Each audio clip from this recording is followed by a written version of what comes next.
Hey guys, so in this video we're going to go through the next lot of options, which is apparently options.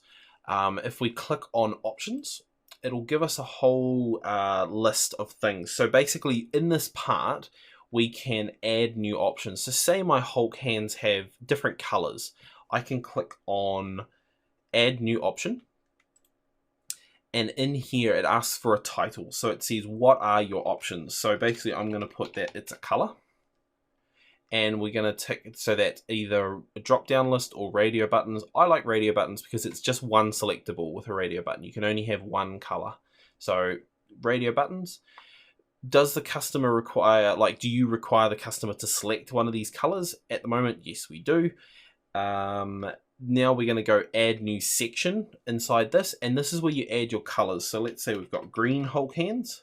And we go up to, and we add another one by going to add new selection again. And then we've got red Hulk hands, and we've got blue ones, and we've got grey ones. Cool.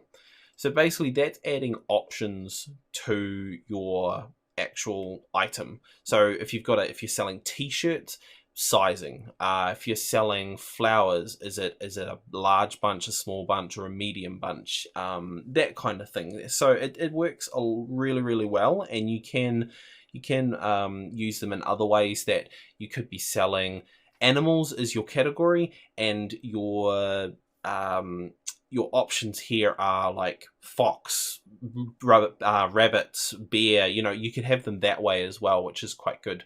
So you can add more into under one item. Here, basically, you can modify the price. So say the red ones were a little bit more expensive. Let's say they're $10 more expensive to get red ones. So what we would do is make sure that the plus sign is in this little drop down. So we click and we go plus. The price modifier basically it's a dollar amount. You can do percentage, so you could say it was like a 20% increase or something, but at the moment we're saying it's $10 more. And then over here we say this is a price, so we go it is $10 more, so we put a 10 in there. And the default option is basically the green one, so that's what this tick is over here on your radio button. But we can say that the default color is going to be blue or gray or red or anything like that, but at the moment it's going to be green.